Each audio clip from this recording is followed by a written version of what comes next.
Xavier Hofer, comment qualifieriez-vous aujourd'hui la situation de la France sur le plan sécuritaire ? Eh bien, tout simplement, l'ordre public n'est plus assuré. C'est enfantin. Je vais commencer par dire quelque chose qui est important pour ceux qui nous regardent. Ce que je vais faire avec vous aujourd'hui, c'est un diagnostic. Depuis le début, ça ne remonte pas à M. Macron. C'était déjà bien parti sous M. Hollande. Et donc, depuis lors, petit à petit, l'ordre public se dégrade. On va partir des fondamentaux. Raymond Aron, je l'ai déjà dit, mais la base de la pédagogie, c'est la répétition. Qu'est-ce que le boulot ? Quelle est la mission de gens qui ont le devoir, la capacité de diriger un État-nation, c'est de faire en sorte que l'État-nation, la France en l'occurrence, soit respecté à l'extérieur, en paix à l'intérieur. C'est ça leur mission. Le gouvernement d'un État-nation n'a pas été inventé pour fixer les salaires de nuit des infirmières ou le jour d'ouverture des soldes. Il a été fixé pour respecter à l'extérieur, en paix à l'intérieur. En paix à l'intérieur, ça s'appelle assurer l'ordre public, et c'est ce qui ne fonctionne plus à l'heure actuelle. Les homicides dont vous avez parlé, où c'est quand même un peu toujours les mêmes qui tuent et un peu toujours les mêmes qui sont tués, sans sombrer dans la polémique, voilà, on est dans le fait que l'ordre public n'est plus assuré. C'est ça la base de tout. L'ordre public, c'est quoi ? C'est des choses très simples. C'est de trouver sa voiture intacte et non pas carbonisée là où on l'a laissée la veille. C'est de pouvoir envoyer la petite chercher le pain sans trembler en se demandant. C'est le fait de ne pas être obligé, comme ça se passe dans de multiples endroits en France, d'ériger des barricades autour des collèges, des écoles, des maternelles, des crèches ou des centres culturels pour éviter que les balles ne ricochent dessus. Voilà, Nîmes notamment, mais Grenoble et ailleurs. Et donc, c'est ça, l'ordre public, ce sont des choses simples. C'est le fait que, comme le disait Clémenceau, fort justement, les honnêtes gens aillent en paix, les bandits, les malfaiteurs soient inquiétés et mis hors d'état de nuire. Ceci est de moins en moins bien assuré en France, au milieu d'une série de mensonges toujours plus éruptifs de notre ministre de l'Intérieur. Gérald Darmanin a pas une perfection, laquelle n'est d'ailleurs pas de ce monde, comme on le sait, mais il n'est pas idiot. Et il a compris une chose, quand il est arrivé ministre de l'Intérieur, il a réuni son équipe, il a demandé les dossiers, et il a vu que d'ici à 2027, il lui était impossible de rétablir l'ordre dans ce pays. C'est impossible. Pourquoi ?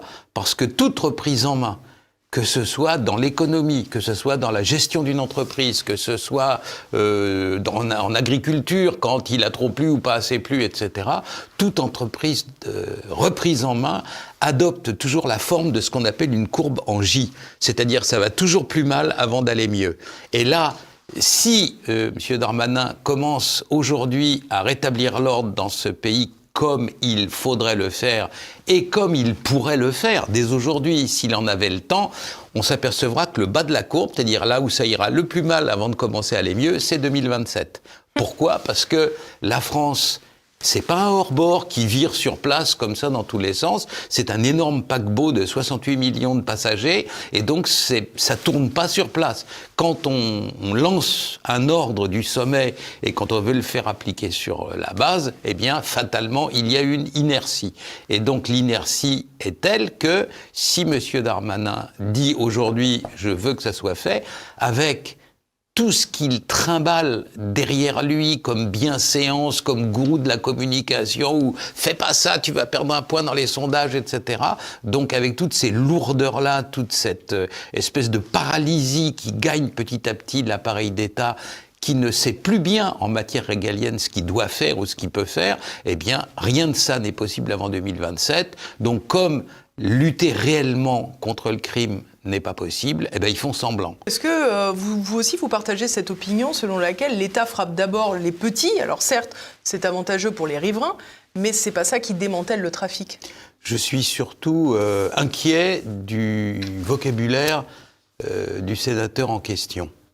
Ce ne sont pas des consommateurs, ce sont des toxicomanes. Ce ne sont pas des réseaux, ce sont des gangs. Et d'ores et déjà, il a adopté la langue de coton des gens qui ne veulent rien changer. Et son rapport ne changera rien. Car naturellement, C'est simple en réalité. Les gens qui vous disent que c'est compliqué, c'est qu'ils veulent rien faire. La chose est simple. Au lieu d'envoyer une opération place nette avec 500 ou même 900 gendarmes, policiers, tout ce que vous voulez dans les quartiers nord de Marseille, il faut les laisser sur place en permanence. Pourquoi le 8e arrondissement de Paris, où, comme par hasard, il y a l'Élysée, grouille-t-il de flics, et pourquoi il n'y en a aucun à la Castellane? Pourquoi il n'y a pas de commissariat? Sevran, vous avez vu là, 3 morts en 2 jours, il n'y a pas un commissariat. Pourquoi ne mettons pas les policiers et les gendarmes là où il le faudrait? Parce que j'imagine qu'ils ne peuvent pas être partout. Quand ils oui, sont à l'Élysée, ils ne sont pas à Sevran. Oui, c'est pas une réponse dans le sens où, que fait-on pour policier les zones qui ne le sont pas? Rétablir la sécurité dans les quartiers hors contrôle.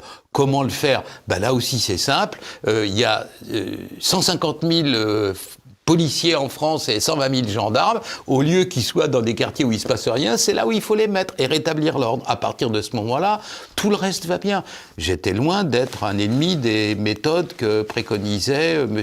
Borloo pour les quartiers en question, c'est-à-dire de la médiation, faire en sorte que des gens qui ont des cultures différentes puissent se contrôler, une éducation particulière pour les mamans qui effectivement savent pas trop faire des gamins qui tournent mal, de la médiation, et puis même de l'accompagnement, tout ce que vous voulez, mais comment voulez-vous faire ça dans un endroit où les gens sont, au moindre bruit, enclins à se jeter par terre, chez eux, parce qu'il y a les balles qui sifflent au milieu du salon? Comment voulez-vous? Le rétablissement de l'ordre est préjudiciel.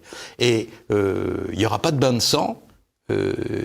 Beaucoup des petites bandes de petits voyous des cités sont des lâches, et à partir du moment où ils verront qu'il y a des gens sur place pour rester, et que s'ils se conduisent mal, eh bien il leur arrive mal, eh bien à partir de ce moment-là, vous en aurez les 2 tiers qui se calmeront.